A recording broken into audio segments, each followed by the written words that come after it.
예수님을 만나는 사람들에 대해서 이야기하는데 어디에 있는지를 한번 같이 나눠보겠습니다.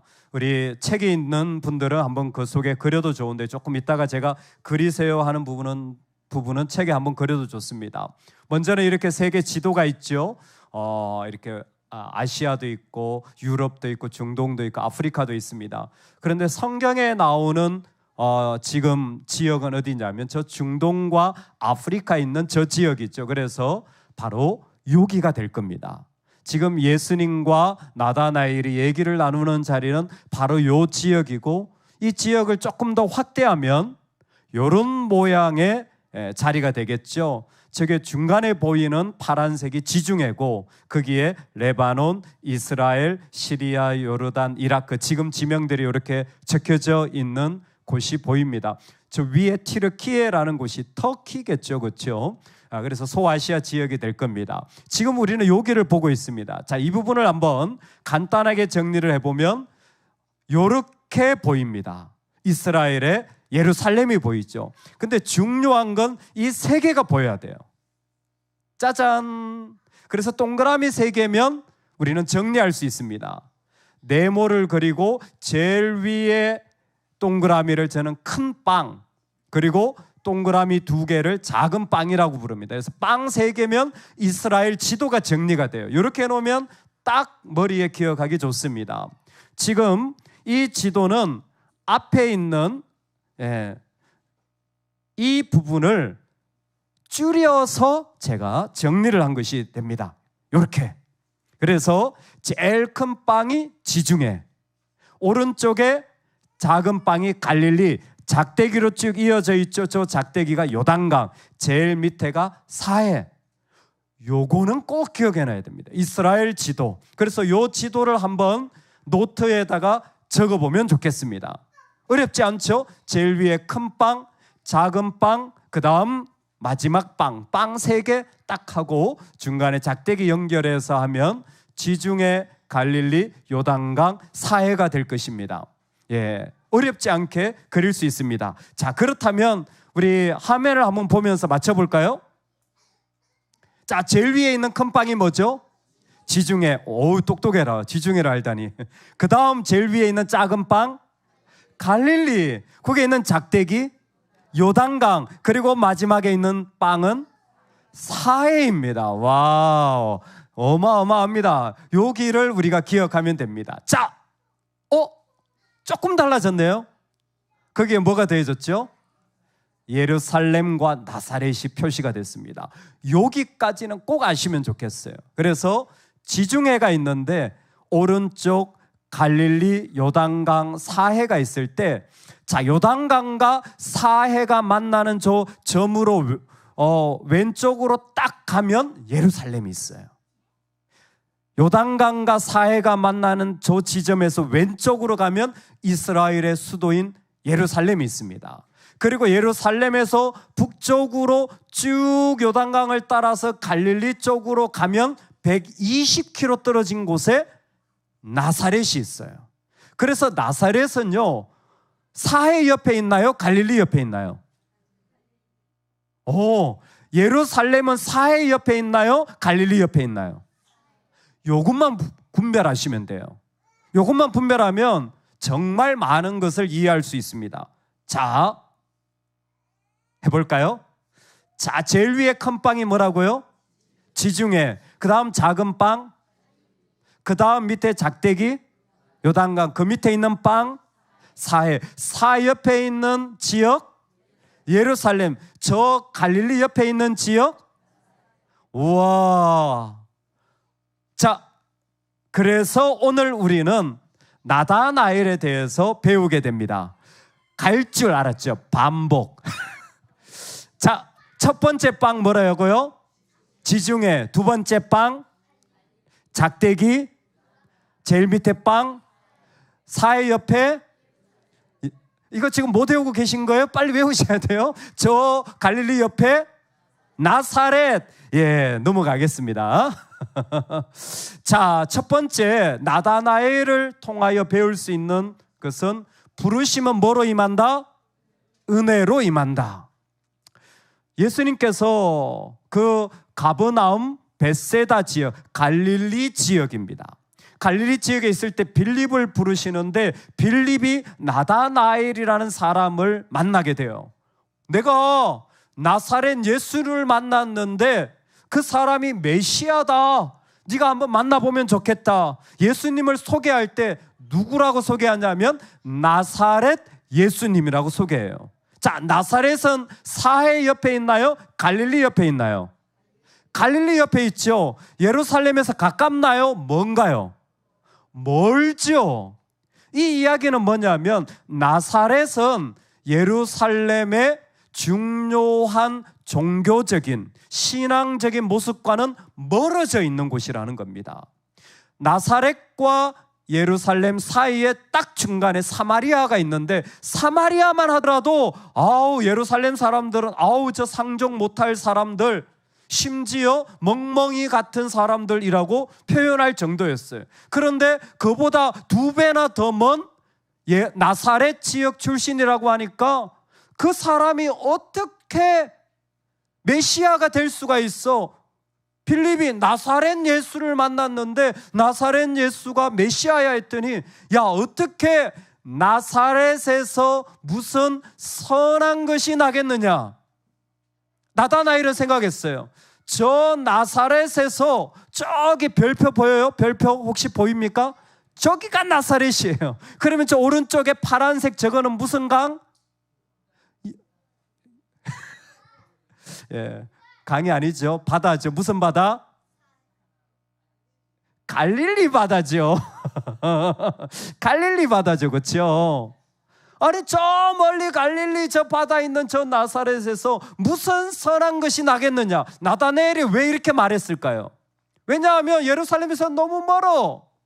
그리고 나다나엘은 알고 있었어요. 메시아는 땡땡땡땡에서 태어난다. 어딜까요? 에? 예루살렘? 베들레헴. 베들레헴. 누가? 미가 선지자가 이미 예언했던 내용이었어요. 미가 선지자가 예언한 내용을 나다나엘은 알고 있었습니다. 그러니까 메시아가 나사렛 출신이어야 됩니까? 베들레헴 출신이어야 됩니까?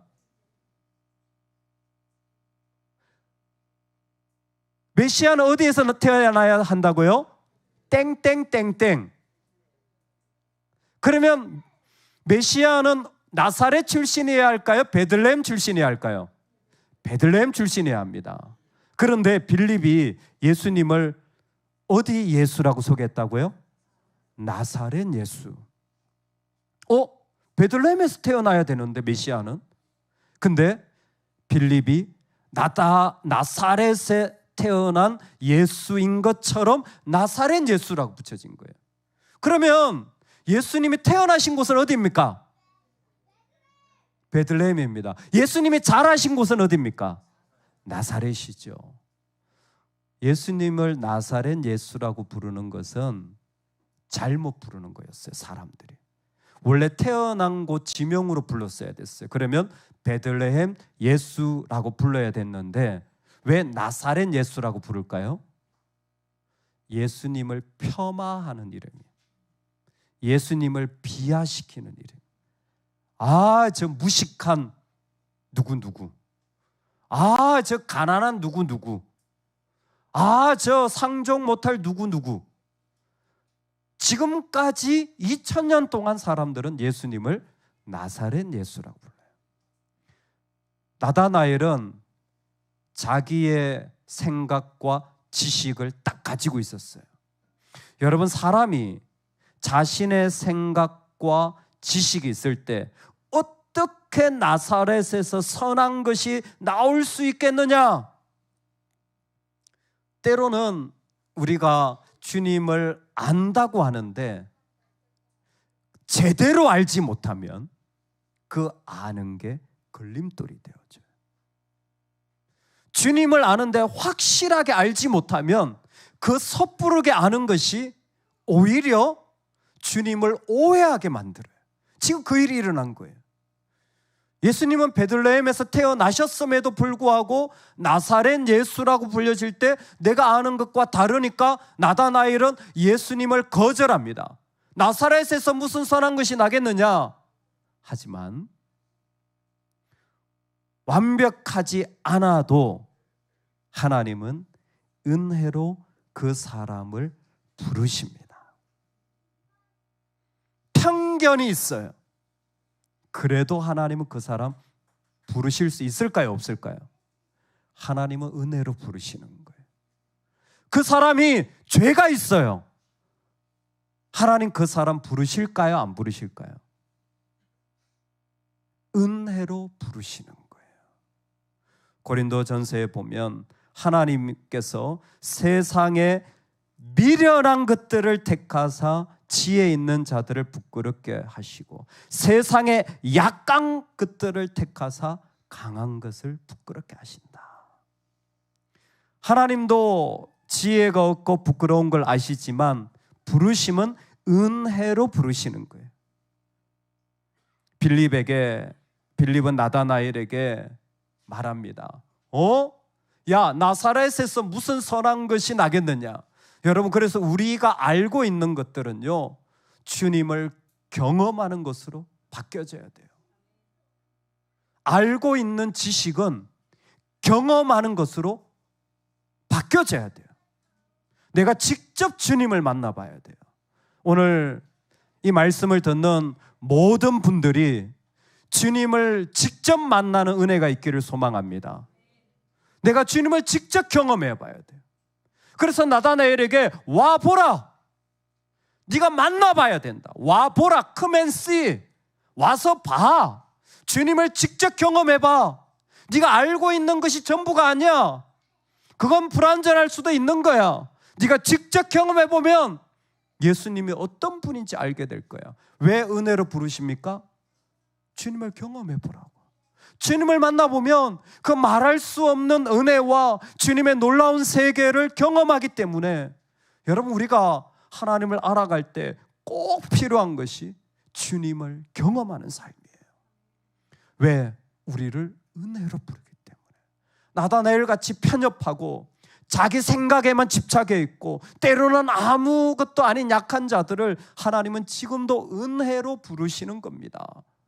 여러분, 그 부르심 앞에 아멘하며 달려나가 그분을 만날 수 있기를 소망합니다. 아멘.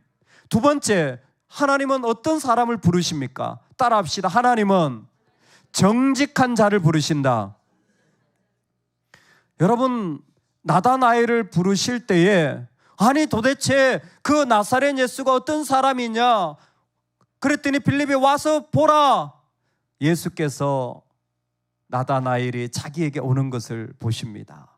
그리고는 그 나다나엘에게 참으로 하는 말씀이 뭐냐면 이는 참으로 이스라엘 사람이라 그 속에 뭐가 없도다? 간사한 것이 없도다. 나다나엘의 그 편협한 지식을 가지고 있는 부족함이 있지만 이 사람의 참 부르심을 받기에 합당한 모습이 뭐였냐면 간사한 것이 없다라는 거예요. 여기에 간사한 것이라는 것은 속임이나 계산이 없다라는 겁니다. 내가 머리를 써가지고 이게 유익이 될까 안 될까 계산하지 않아요. 여러분, 계산하지 마세요. 하나님 앞에서. 하나님 앞에서는 계산하지 마세요. 세상에서는 계산해도 돼요. 근데 하나님께는 계산하는 거 아니에요. 이게 유익이 될까 안 될까, 여러분 그런 거 따질 필요 없습니다. 하나님께 영광이 되면 그냥 하나님께 나아가는 거예요. 여러분, 그 속에서 속임이 있으면 안 되는 거예요.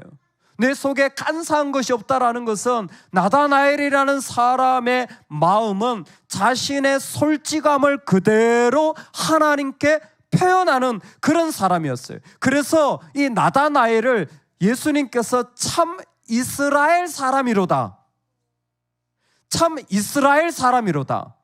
근데 이 말은 구약에서 나왔던 말이에요. 야곱이 삼촌 라반 집에 있다가 다시 고향으로 돌아갈 때 천사와 씨름을 합니다. 씨름을 하는데 천사가 야곱의 어디를 딱 때려요? 한도뼈를 탁 칩니다.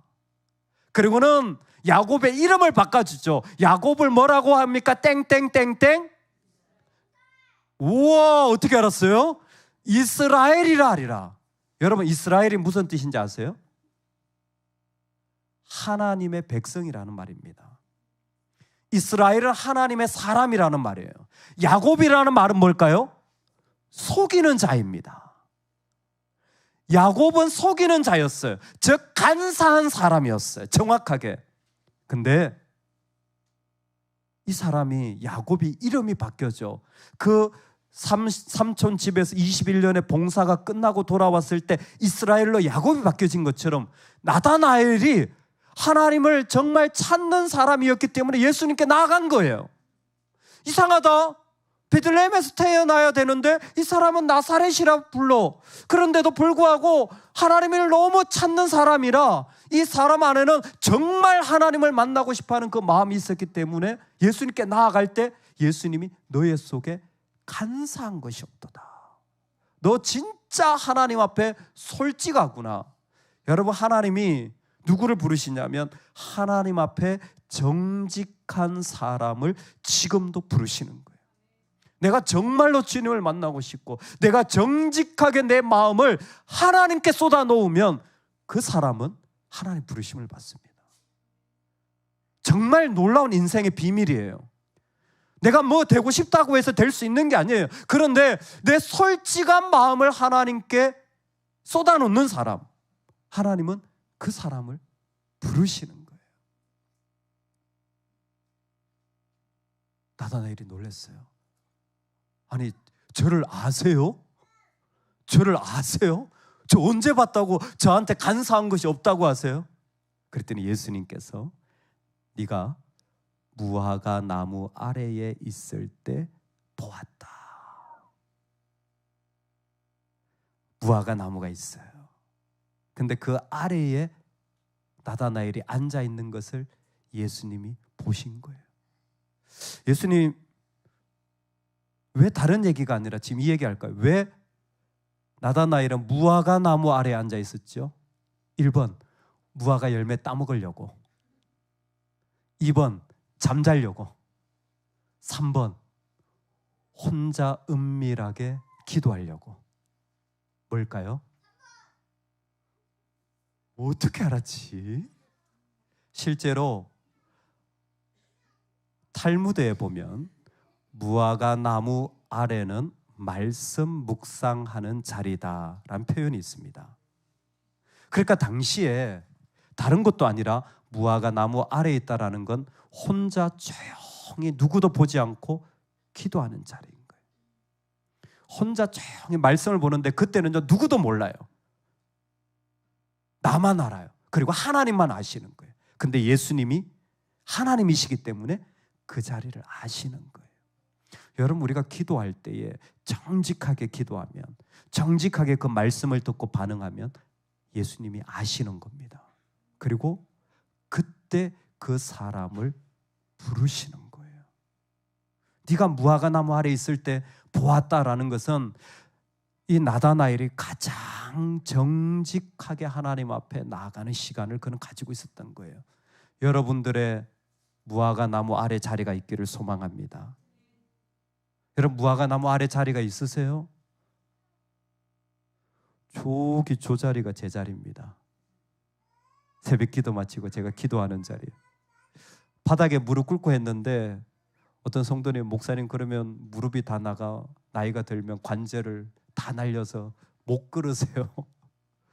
제발 의자에 앉아 기도하세요. 그래서 제가 원래부터 순종하는 마음으로 의자에 앉아서 기도하고 있어요.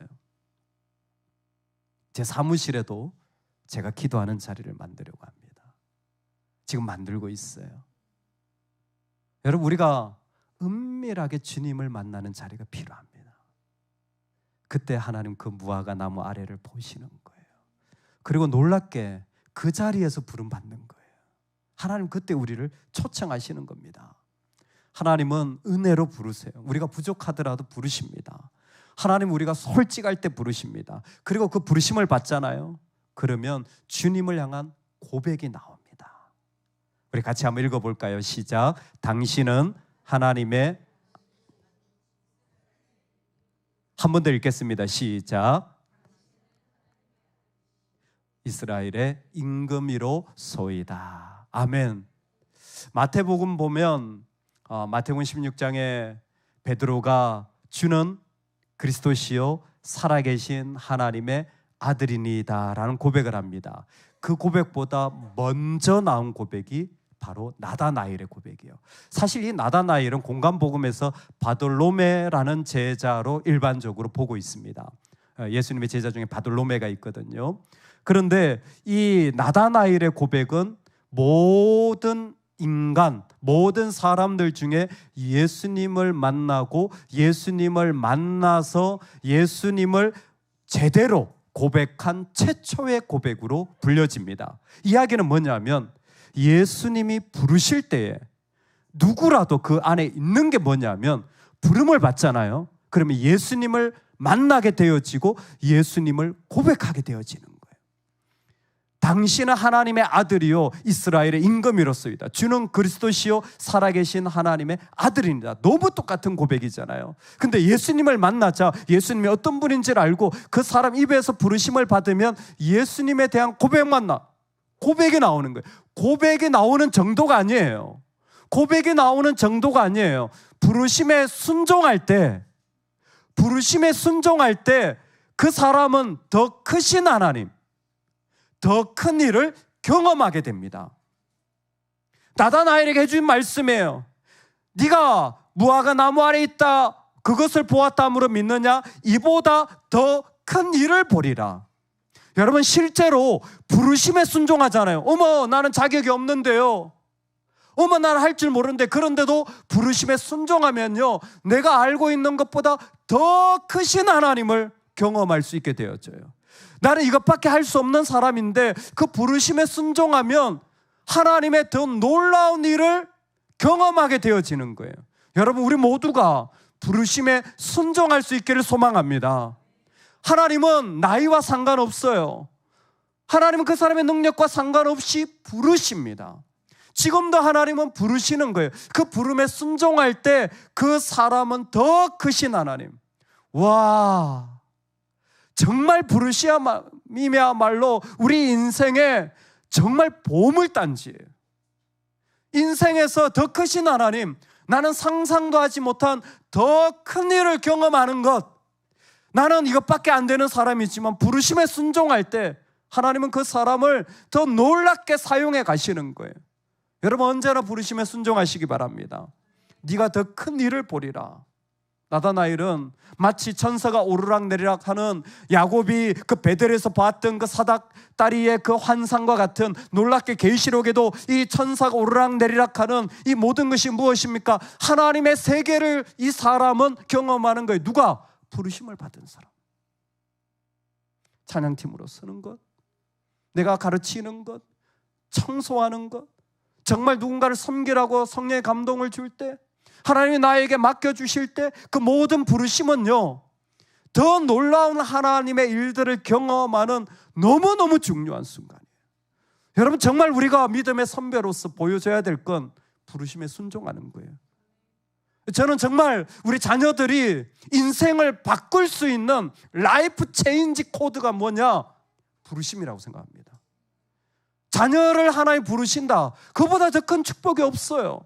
그 삶의 자리에 하나님의 도구로 부르시면 그 사람은 가지고 있는 어떤 것보다 더 놀랍게 하나님이 사용하실 거고, 보호하실 거고, 인도하실 거고, 능력 주실 거고, 하나님 책임져 주십니다. 우리가 순종하기 시작해야 돼요. 부르심이야말로 주님을 만나는 가장 아름다운 통로입니다. 이 복이 우리 모두에게 있기를 소망합니다. 부르심은 우리에게 임합니다. 부르심은 뭐로 임합니까? 은혜로 임합니다. 부르심은 내 능력이 아니에요. 편협한, 아니 어떻게 나사렛에서 선한 것이 나겠느냐? 베들레헴에서 나와야지. 다 몰랐어요. 하지만 주님을 경험하면 알게 될 겁니다. 부르심은 누구에게? 정직한 자에게 옵니다. 내가 진실되게 주님 앞에 고백할 때, 그때 하나님은 그 사람을 또 다른 부르심으로. 저는 많은 분들이 직장을 고민할 때 너무 안타까운 마음이 있어요.